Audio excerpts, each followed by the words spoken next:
ٹھیک ہے، اس کے علم کی بنیاد پر، اس کے اختیار کے باوجود، مطلب جو اس نے نیکی کا رستہ اختیار کیا، عبادت کا رستہ اختیار کیا.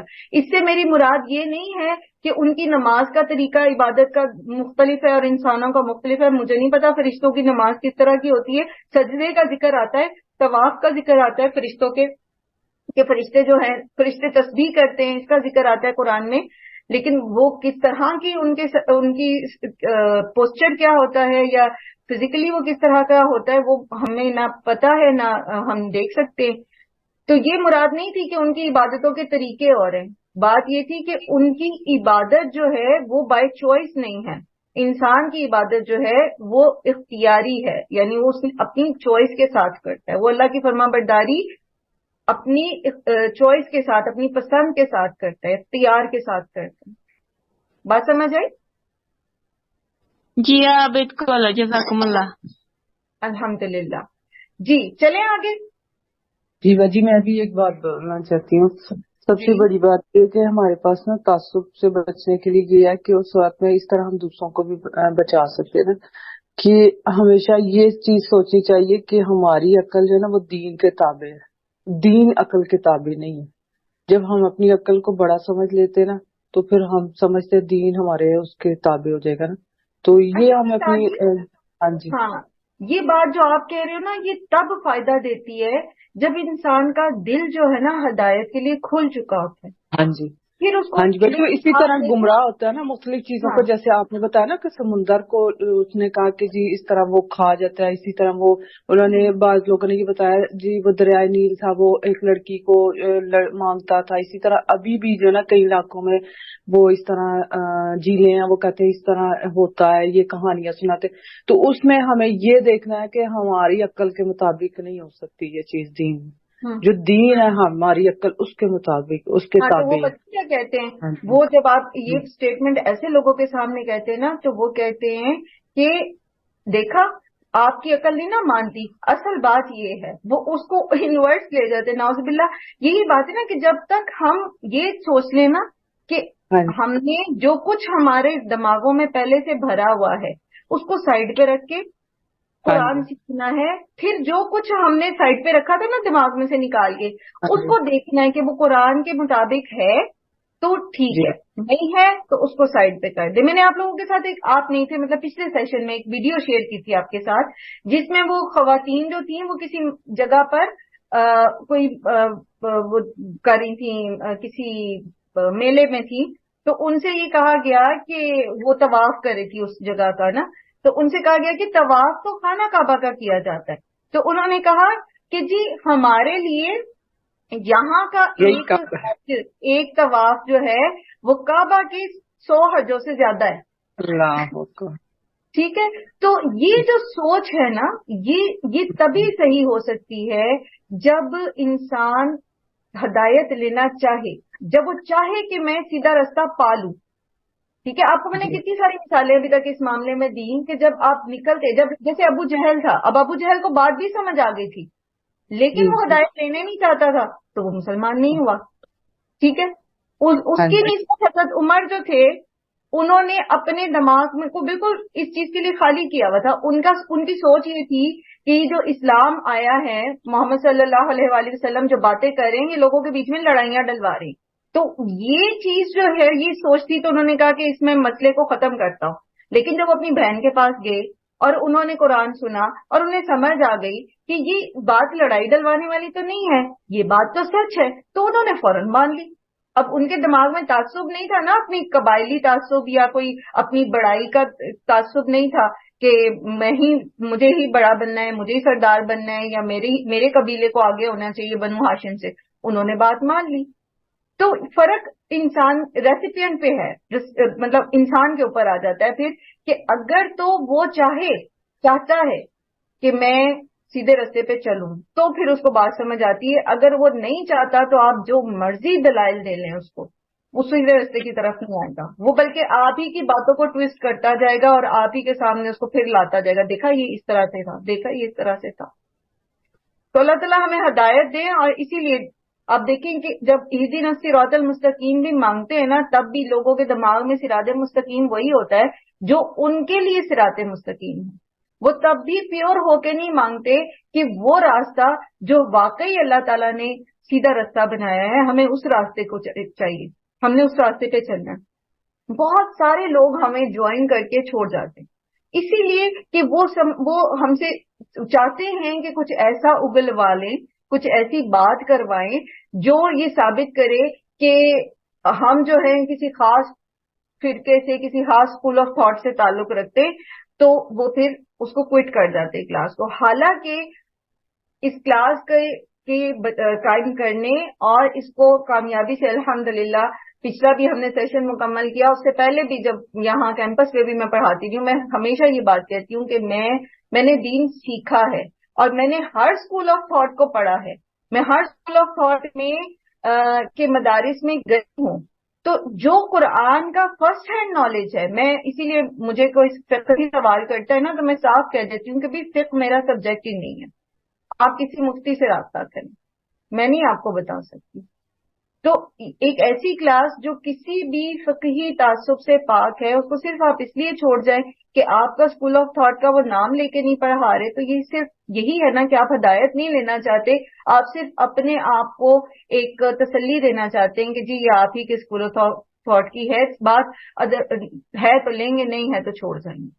یہ جو تعصب ہوتا ہے نا, یہ انسان کو بالکل ہدایت کی طرف نہیں آنے دیتا, بالکل بھی نہیں آنے دیتا. یہ بہت شیطان کا جسے کہتے ہیں نا ایک زہر قاتل ٹائپ ہتھیار ہے کہ انسان کی جڑ مونڈ دیتا ہے, دین کی جڑ مونڈ دیتا ہے. یہ جو فرقہ واریت ہے نا, دین کی جڑ مونڈ دیتی ہے, ختم کر دیتی ہے دین کو, اور لوگ صرف اپنی فرقے کا جھنڈا بلند کرنے میں لگے رہتے. آج دین کے ساتھ سب سے بڑا اور گھناؤنا جو مذاق ہے وہ یہی کیا جا رہا ہے کہ ہم یہ سمجھتے ہیں ہم بہت دیندار ہیں, لیکن ہم صرف اپنے اسکول آف تھاٹ کو پروموٹ کر رہے ہوتے ہیں, اپنا جھنڈا بلند کر رہے ہوتے ہیں. اور اس میں ایسی ایسی مثالیں اور ایسے ایسے واقعات ہماری اس سفر میں ہماری نظروں سے گزرے ہیں کہ یہ تعصب انسان کو کتنا دین سے دور کر دیتا ہے, اصل روح سے دور کر دیتا ہے. کہ ہماری ایک اسٹوڈنٹ تھی حدیث کلاس میں, انہوں نے یہ بات بتائی, ان کے اپنے بھتیجے کے ساتھ ہوئی تھی. وہ بچہ ایک مدرسے سے پڑھا, حفظ کیا اس نے, اور ایک دوسرے مدرسے کے قاری صاحب کی قرات اس کو بہت پسند تھی. ٹین ایجر تھا تو وہ ان کے مدرسے میں چلا گیا کہ میں وہ قرات سیکھوں, وہ بہت خوبصورت قرآن پڑھتے ہیں. اب جب یہ پڑھ رہا تھا تو ایک دن ایسے ہی کسی بچے نے پڑھتے ہوئے غلطی کی, تو اس نے ٹوک دیا کہ جی یہاں یہ لفظ نہیں, یہ اس طرح سے لفظ ہے. تو وہ جو قاری صاحب تھے انہوں نے کہا تمہیں کیسے پتا؟ اس نے کہا میں نے حفظ کیا ہوا ہے. اچھا کہاں سے کیا ہوا ہے؟ فلان جگہ سے کیا ہوا ہے. آپ یقین کریں کہ وہ اس بہن نے بتایا کہ دیر اینڈ دین انہوں نے اس بچے کو اٹھایا اور مدرسے سے نکال دیا. ان کا تم یہاں کا رخ نہیں کرو گے, تم تو فلانے مدرسے سے پڑھ کے آئے. اب آپ مجھے بتائیں گے کیا ہے یہ, دین ہے یہ جہالت؟ اسی طرح ایک اخبار میں نے مطلب پڑھا تھا کہ پاکستان ہی کے ایک شہر کی بات ہوتی تھی کہ ایک مدرسے کے کچھ طلباء دوسرے اسکول آف تھاٹ کے مدرسے میں چلے گئے اور وہاں جا کر پڑھنے لگے. تو جب وہاں کے اسٹوڈینٹس کو پتا چلا کہ یہ تو فلاں جگہ سے آئے ہیں, تو انہوں نے ان کو اتنا زدوکوب کیا کہ ان میں سے ایک دو تو شاید اپنی جان سی گئی. یہ کیا ہے؟ یہ کون سا دین ہے؟ مساجد کے باہر لکھا ہوا ہوتا ہے کہ فلاں فرقے کے لوگ جو ہیں وہ نہ آئیں. کیا ہے یہ؟ کیا مسجد کسی کی جاگیر ہے یا وہ اللہ کا گھر ہے؟ ہم کس دین کو دین بنا کے بیٹھے ہیں؟ کون سی ہدایت ہے پھر جو ہم حاصل کر رہے ہیں؟ یہ تعصب جب تک ہم دماغوں سے نکالیں گے نہیں نا, اور اصل دین کی طرف نہیں آئیں گے جو اللہ کے رسول صلی اللہ علیہ وآلہ وسلم لے کر آئے, تب تک ہمیں ہدایت نہیں ملے گی, تب تک ہم اس راستے پر نہیں چل پائیں گے جو ہمیں جنت تک لے جاتا ہے اور دنیا میں بھی جو ہے وہ کامیابیاں دلاتا ہے. چلے آگے چلتے ہیں اگلی آیت پر, اور اس پہ نہ پھر ہم اور ہی طرف چلے جائیں گے. جی عیسیٰ. امین جو آپ نے ہینڈ ریز آواز آ رہی ہے؟ جی آ رہی ہے. جی جی جی میں فرقے کے حوالے سے ایک بات شیئر کرنا چاہ رہی تھی کہ ایک وہ مسلمان ہوئے ہیں، ابھی تو نہیں کافی عرصہ ہو گیا ان کو، کرسچن سے مسلمان ہوئے، تو وہ اپنے بیان میں بتا رہے تھے کہ جب میں مسلمان ہوا تو بہت سارے لوگ مجھے مبارکباد دینے آئے، تو اس میں سے نا کچھ لوگوں نے مجھ سے سوال کیا کہ اچھا کون سے والے مسلمان ہوئے، مطلب کس فرقے سے مسلمان ہوا، تو انہوں نے کہا کہ میں تو بس مسلمان ہوا، میں نے قرآن کو فالو کیا اور سنت رسول کو. تو کہتے ہیں پھر وہ خیر ہماری مطلب بیان وغیرہ ہوا، سارا کچھ ہوا، تو جاتے جاتے انہوں نے مجھے کہا کہ ابھی مسلمان تو ہو گئے ہو لیکن تم ابھی صحیح والے مسلمان نہیں ہوئے، یعنی اگر کسی فرقے میں شامل ہوگے تو پھر صحیح والے مسلمان ہوں گے. بہت سارے ریورس کو یہ بات فیس کرنی پڑتی ہے. بہت سارے ریورس جو اسلام کی طرف آتے ہیں نا، وہ پھر اسلام سے دور ہو جاتے ہیں لوگوں کے اس طرح کے رویوں سے. میں نے اسی طرح جو ہے وہ میں کسی ریورٹ ہی کو سن رہی تھی، تو وہ خاتون کہتی ہیں کہ مسجد میں مسلمان ہوئی تو نماز پڑھنے کے لیے کھڑی ہوئی، تو کسی خاتون نے کہا جی ایسے سجدہ کرو، کسی نے کہا نہیں ایسے کرو، کسی نے کہا یوں نہیں کرو، کسی نے کہا یوں نہیں کرو. تو وہ کہتی میں اتنی پریشان ہوگی کہ مجھے لگا کہ یہ تو کوئی عیسائیت کی ٹائپ ہی چیز ہے، جہاں عیسائیت میں بھی ایک گورکھ دھندا بنا ہوا ہے کہ جی کوئی کہتا ہے کہ جی عیسائی خدا ہے، تو کوئی 3 میں کا 3 کہہ رہا ہے، تو کوئی کچھ کہہ رہا ہے، کوئی کچھ کہہ رہا ہے. تو مجھے لگا کہ شاید یہ بھی کوئی ایسی ہی چیز ہے. بہت سارے ریورٹس کو یہ چیز فیس کرنی پڑتی ہے، اور بہت سارے پھر جو ہے وہ چھوڑ جاتے ہیں دین کو ایسی باتوں کی وجہ سے. اللہ تعالیٰ ہم کرے. اس میں یہ چیز ہے نا، یہ چونکہ فرقوں کی اور یہ بہت زیادہ عام ہو گئی ہے، تو بچے بھی پوچھتے ہیں، مجھ سے بھی پوچھا تھا میرے بچوں نے کہ ہم کون سے فرقے سے ہیں، ہمارا کیا ہے، یہ مسلک کیا ہوتا ہے، یہ ساری چیز. تو میں نے بے شک یہی آنسر دیا آپ کا والا رپلائی کیا، بٹ انہوں نے بچے ہیں نا آپ کو پتہ ہے وہ نہیں چھوڑتے اس چیز کو. انہوں نے کہا کہیں مڈ اینی ویئر کہیں ہم فال کرتے ہوں گے ماما، آپ بتائیں ہمارا بینڈ کس طرف ہے. تو میں نے حضور صلی اللہ علیہ وسلم کی حدیث کا وہ مفہوم انہیں بتایا کہ آپ صلی اللہ علیہ وسلم نے یہ نشاندہی کی تھی کہ میری امت میں 72 فرقے ہوں گے. آپ مجھے کریکٹ کریے گا پلیز اگر یہاں 71 فرقے یہود کے، 72 عیسائیوں کے، اور 73 مسلمان. 73. لیکن وہی وہ کہہ رہے تھے کہ ان میں سے کون سا جنت میں جائے گا. بچوں نے جب پوچھا تو میں نے کہا دیکھیں حدیث کا یہ پارٹ ہے، 73 فرقے تو ہوں گے بٹ ان میں سے کوئی فرقہ جنت میں نہیں جائے گا، ان میں ایک جماعت جائے گی جو خالص اللہ اور اس کے رسول کو فالو کرے گی. یعنی وہ ایک علیحدہ ایک جماعت ہوگا ان فرقوں میں سے کوئی جو ٹرو مسلم ہوگا، جو فالو کر رہا ہوگا، بٹ فرقے کو یا ٹیگ نہ کریں، اپنے اوپر مسلک کو ٹیگ نہ کریں، اور جان بوجھ کے مت ان میں نے بچوں کو کب گھسیں، نہ اس ڈسکشن میں آپ چلیں، نہ اس میں سے دور رکھیں اپنے آپ کو. ہم پیور مسلم ہیں. جی بالکل. اللہ تعالیٰ نے ہمارا نام ہوا سماکم مسلمین، ہمارا نام مسلمان رکھا ہے. ہم مسلمان ہیں، اور محمد صلی اللہ علیہ وآلہ وسلم کا کوئی فرقہ نہیں تھا. حضرت علی کا، حضرت عمر کا، حضرت ابوبکر صدیق کا، حضرت عثمان کا، حضرت طلحہ کا، حضرت عبد الرحمن بن عوف کا، کسی کا کوئی فرقہ نہیں. کوئی فرقہ، کسی کے ساتھ کوئی سابقہ لاحقہ نہیں لکھا ہوتا. کسی نے اپنے نام کے ساتھ اہل حدیث یا کوئی کیا اس کو کہتے ہیں دیوبندی اور فلاں نہیں لگائے ہوئے تھے، کسی نے بھی نہیں لگائے ہوئے تھے. تو آسان زندگی گزاریں، مشکل نہ کریں. یہ فرقہ بندی اللہ کا عذاب ہے. قرآن کریم میں آپ نے پڑھا تھا نا کہ اللہ تعالیٰ عذاب لائے گا ان پر، تو ان میں ایک عذاب کیا تھا کہ ان کو فرقوں میں بانٹتے. فرقہ بندی اللہ کے عذاب میں سے ایک عذاب ہے، کیونکہ جب قوم فرقوں میں بٹ جاتی ہے تو پھر دشمن اس کے اوپر ٹوٹ پڑتا ہے. اور یہی ہمارے ساتھ ہوا کہ ہم امت مسلمہ سے نکل کر، مسلم سے نکل کر فلاں فلاں فلاں فلاں فلاں بن گئے. تو پھر کیا ہوا، ہم اپنی آئیڈینٹی کھو بیٹھے اور ہمارے اوپر ہر طرف سے قومیں جو ہے وہ ٹوٹ پڑی. چلیں آگے چلتے ہیں اس ٹاپک کو، پھر آگے جیسے جیسے آتا جائے گا ڈسکس کریں گے. بات یہ ہو رہی تھی کہ قرآن سے بھٹکتا کون ہے، قرآن کے ذریعے کون بھٹکتا ہے؟ فاسق. فاسق کون ہوتا ہے؟ الذین ینقضون عہد اللہ من بعد میثاقہ، وہ جو توڑتا ہے اللہ کے عہد کو، اللہ کے عہد کو توڑتا ہے بعد اس کو پختہ باندھنے کے. اب اللہ کا عہد کیا ہے؟ اللہ کے عہد میں دو چیزیں آتی ہیں، اللہ سے تعلق باللہ، ٹھیک ہے، یعنی عبد اور معبود کا تعلق، بندے کا اور معبود کا تعلق، یہ سب سے پہلا تعلق ہے جو ہم اللہ سے وعدہ کرتے ہیں لا الہ الا اللہ کہہ کے، ٹھیک ہے، ہم اللہ سے ایک عہد کرتے ہیں کہ جب ہم کہتے ہیں نا اشہد اللہ الہ الا اللہ، میں اس چیز پر گواہی دیتی ہوں کہ اللہ کے سوا کوئی معبود نہیں ہے، تو میں اللہ کے ساتھ ایک وعدے میں آ جاتی ہوں، ایک کمٹمنٹ میں آ جاتی ہوں کہ میں اللہ کے سوا کسی کی عبادت نہیں کروں گی۔ اب عبادت کو مجھے فردر ڈیفائن کرنے کی ضرورت نہیں ہے، ریپیٹڈلی ہم پیچھے اس کو پڑھ کے آئے ہیں، اور یہی عہد اللہ تعالیٰ نے لیا تھا۔ سورہ آراف آیت نمبر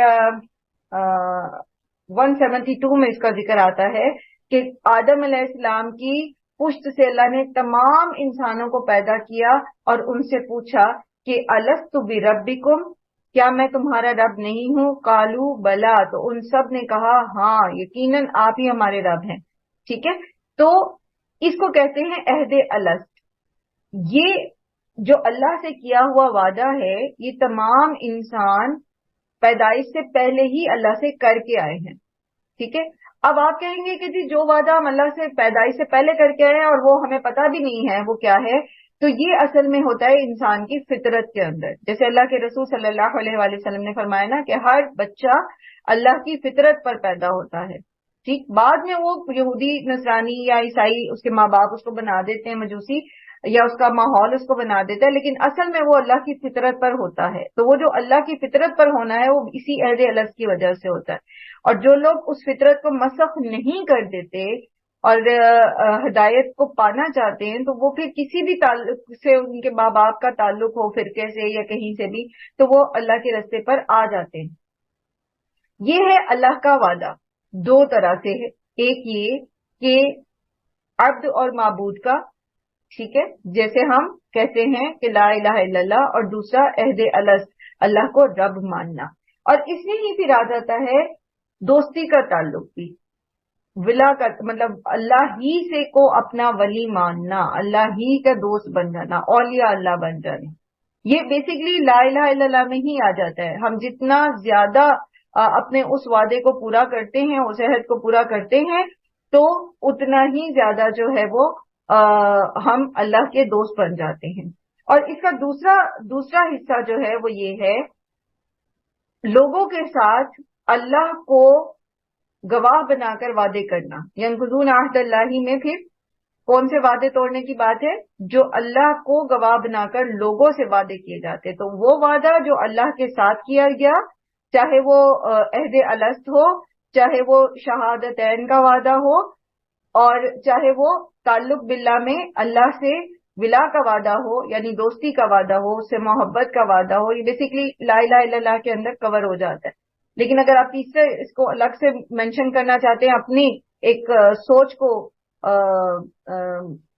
پیور کرنے کے لیے ہر دفعہ کہ میں نے اللہ سے وعدہ، یہ میرا اللہ سے عہد ہے کہ میرے لیے سب سے زیادہ شدید محبت کا حقدار، دوستی، اولین دوستی کا حقدار اللہ ہے، تو وہ آپ اس کو الگ سے لکھ سکتے ہیں۔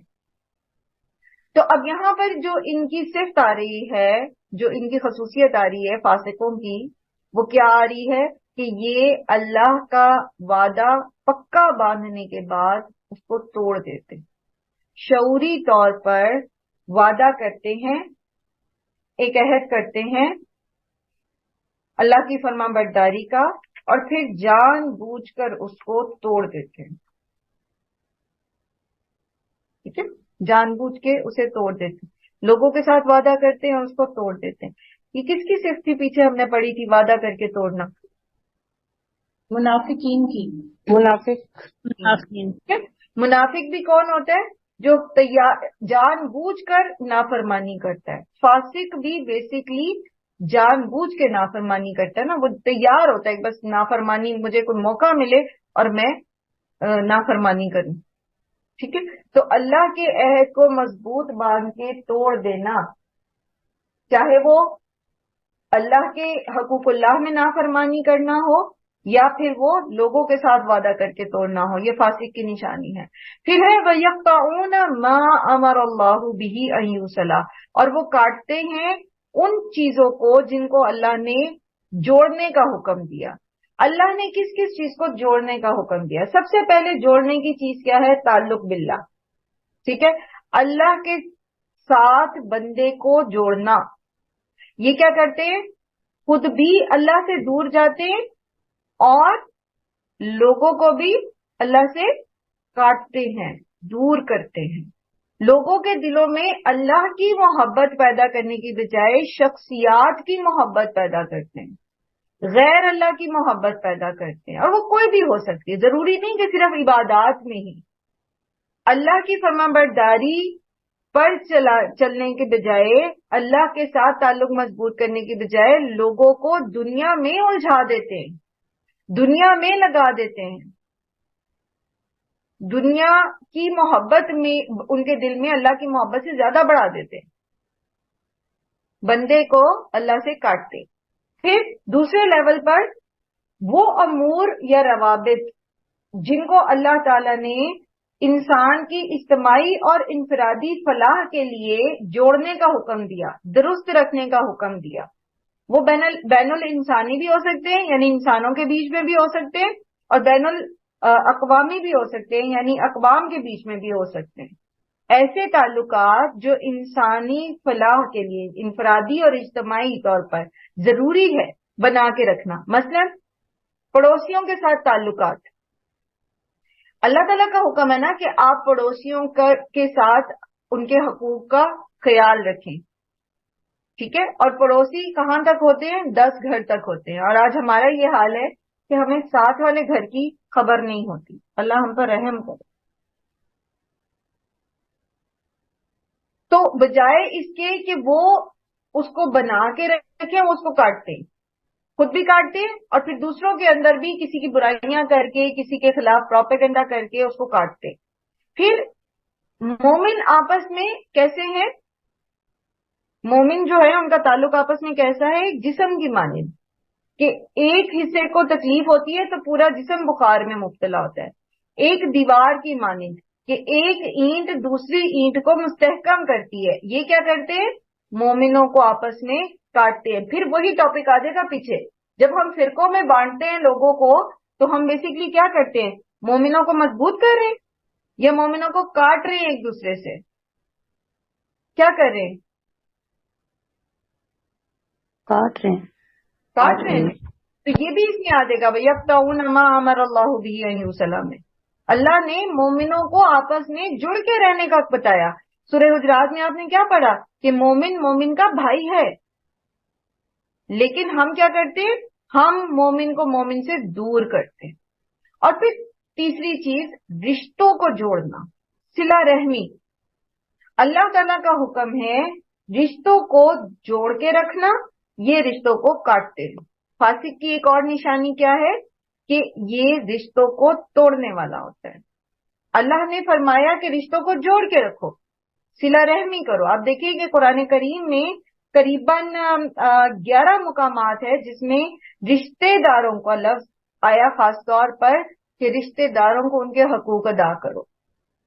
لیکن ہم قرآن پڑھتے، سمجھتے، حفظ کرتے، سب کچھ کرتے، لیکن جہاں بات آ جاتی ہے رشتوں کو جوڑنے کی، وہاں ہم اس کو کاٹتے ہیں۔ یہ آگے انشاءاللہ ہم اس کو تھوڑا سا دوبارہ ڈسکس کرتے ہیں۔ ابھی اگلی ان کی نشانی پڑھتے ہیں، وہ کیا ہے؟ وَيُفْسِدُونَ فِي الْأَرْضِ، اور یہ زمین میں فساد کرتے ہیں۔ اور زمین میں فساد پیچھے ہم پڑھ کے آئے ہیں جہاں پر اللہ سبحانہ وتعالیٰ نے فرمایا تھا کہ اَلَا إِنَّهُمْ هُمُ الْمُفْسِدُونَ۔ کیا ہوتا ہے فساد فی الارض؟ بتائیے جلدی سے۔ معمولی فساد ہوتا ہے، حصی فساد ہوتا ہے۔ جی، ایک مانوی فساد ہوتا ہے اور ایک حصی فساد ہوتا ہے۔ حصی فساد کیا کیا ہوتا ہے؟ کوئی اور بتا دے؟ میں بار بار جو پیچھے میں بیس بنا رہی ہوں نا آپ لوگوں کی، اسی لیے اتنا سلو لے کے چل رہی ہوں from the very first day, کہ کچھ چیزیں جو قرآن میں آگے بار بار ریپیٹ ہونی ہے وہ آپ کے ذہن میں پختہ ہو جائے، پھر میں بار بار ساری چیزیں تفصیل سے نہیں بتاؤں گی. اب آپ مجھے بتائیے ظاہری فساد کون کون سا ہوتا ہے زمین میں؟ کرٹیسزم دونوں طرح کا ہوتا ہے, پازیٹیو بھی ہوتا ہے, نیگیٹو بھی ہوتا ہے. نیگیٹو کرٹیسزم یا آرگومنٹس میں بہت زیادہ آرگومنٹیٹو ہوتے ہیں جو لوگ. ہاں, جھگڑے نہیں آ جائے گا, جھگڑوں میں آ جائے گا. میں بتاؤں میں جی آپ بتا دیں. ناانصافی, ظلم, ناانصافی, بالکل ناانصافی, ظلم, زیادتی اور ایک دوسرے کے حقوق نہ دینا. یہ ساری ایک ہی بات آپ بار بار مختلف طریقے سے رپیٹ کر رہے ہیں. اور دوسری چغلی طرف کرنا, غیبت کرنا, یہ بھی اسی میں آ جائے گا. حصی فساد فی الارض میں, یہ جب آپ ایک بات کہہ دی نا آپ نے کہ آپس میں لڑائی کرانا, اس میں یہ ساری چیزیں آ جائیں گی. اب مجھے یہ بتائیے اور حصی فساد کیا ہوتے ہیں؟ کائنات میں بھی جو ہے نا, جو ہم رد و بدل کر رہے ہیں, نیگیٹیوٹی والا جو ہوتا ہے, مطلب پیڑ کاٹ لینا, ماحول میں آلودگی کرنا, ماحول میں آلودگی پیدا کرنا, پانی آبی آلودگی جو واٹر پولوشن ہے, اسی طرح ایئر پولوشن ہے. ٹھیک ہے, یہ سب کیا ہے؟ یہ زمین میں فساد ہے, یہ زمین میں فساد ہے. آپ دیکھیں, آپ درخت کاٹتے ہیں, اللہ تعالیٰ نے زمین کو اس کی پرفیکٹ فارم میں پیدا کیا ہے. اگر ہم جتنے درخت کاٹتے ہیں اتنے لگاتے نہیں ہیں تو پھر یہ فساد فی الارض ہوتا ہے. اسی طرح جب آپ کیمیکل یوز کرتے ہیں فصلوں کو اگانے کے لیے, فرٹیلائزر وغیرہ, بارش کو روکنے کے لیے بھی کرتے ہیں, بارشوں کو روکنے کے لیے بھی کرتے ہیں, وہ بھی فساد فی الارض ہے. ٹھیک ہے, یہ ساری چیزیں فساد فی الارض ہیں. اب فساد فی الارض کی کچھ اور جدید فارمز آ چکی ہیں. جیسے بارش کو روکتے ہیں آج کل, رینز کو روکا جاتا ہے جہاں پہ نہ ہو رہی, یہاں پہ سعودی عرب میں بھی کافی روکتے ہیں رینز کو. بالکل, جو قدرتی نظام کو اب وہاں پر یہ بم دھماکے کرنے ہیں. جی بالکل, جو اب یہ اٹامک دھماکے ہوتے ہیں یا کسی بھی قسم کا بارودی استعمال جو ہے وہ بھی زمین کی ساری اس کو خراب کرتا ہے, تابکاری کرتا ہے اس میں. اسی طرح ہارٹ ٹیکنالوجی آپ نے سنا ہوگا, مصنوعی زلزلے پیدا کرنے کی ٹیکنالوجی ہے, تو یہ بھی فساد فی الارض ہے. زمین کو فطرت کے خلاف جس طرح بھی آپ اس کو لے کے چلیں گے وہ ساری کی ساری فساد فی الارض ہو جائے گی. اسی طرح پانی کو روک کے رکھتے ہیں اور جب وہ اکٹھے بعد میں جب آتا ہے تو وہ فلڈ کی صورت اختیار کر لیتا ہے. بالکل, اس طرح سے کوئی بھی ایسا کام کرنا جو کہ آپ کو فائدہ دینے کی بجائے زمین کو نقصان دے رہا ہے, وہ سب کا سب حصی فساد ہوگا. اب مانوی فساد کی طرف آتے ہیں. مانوی فساد کیا ہوتا ہے؟ فساد فی الارض کی دوسری شکل ہوتی ہے مانوی فساد یا باطنی فساد. تو اس میں پھر آپ یہ دیکھیے کہ لوگوں کے عقیدے میں بگاڑ پیدا کرنا, یعنی ان کو قرآن اور سنت سے دور کرنا. پھر اسی طرح رشتوں میں بگاڑ پیدا کرنا, جیسے آپ نے پہلے بھی کہا نا, آپس میں جھگڑے کرانا. تو اس کے لیے پیچھے جب آپ انیشیٹو لیتے ہیں, کوئی شخص جو ہے وہ رشتوں کو آپس میں کاٹنے کے لیے, توڑنے کے لیے, جھگڑے کرانے کے لیے جو انیشیٹو لیتا ہے, ادھر کی ادھر لگانا, ادھر کی ادھر لگانا, وہ ساری مانوی فساد میں آتی ہیں. اور اسی طرح آپ دیکھیے کہ بجائے اس کے کہ اصلاح کی جائے, اصلاح کا اپوزٹ ہوتا ہے فساد. ٹھیک ہے, تو کسی بھی معاملے میں بجائے اس کے کہ اصلاح کی جائے, نعرہ لگایا جائے اصلاح کا اور اصل میں ہو وہ فساد. مثلا پیچھے بھی میں نے اس کا آپ کو اگزامپل دیا تھا, اور وہ تھا فیمنزم. فیمنزم یا تحریک نسواں کا جو نعرہ لگایا گیا وہ کیا تھا؟ بظاہر اصلاح کا, کہ عورتوں کو ان کے حقوق دلائے جائیں, لیکن اس کے درپردہ کیا ہے نیت؟ فساد کی. یعنی لوگوں کو, عورتوں کو ان کی پروٹیکٹیو زون میں سے نکال کے, ان کی ڈیفینسو لائن میں سے نکال کر ان کو باہر نکال دیا جائے گھر سے, اور ان سے کام لیا جائے, اور جو ہے وہ دوسرے جو ہیں وہ ان کی لذت کا سامان پیدا ہو جائے معاشرے کی. اور بہرحال بہت سارے فساد ہے اس میں, پھر کسی وقت بات کریں گے. تو یہ بھی کیا ہے؟ مانوی فساد, یعنی اصلاح کے پردے میں فساد کرنا, یہ مانوی فساد ہے. جی ام عیسیٰ, میں ایک بات بتاؤ. جی شگوفہ. جی میں یہ کہنا چاہتی تھی کہ وہ سیکولرزم ہے نا, آپ جانتے ہیں سیکولرزم چاہتی ہے کہ دین میں, سیاست میں دین الگ ہوئے.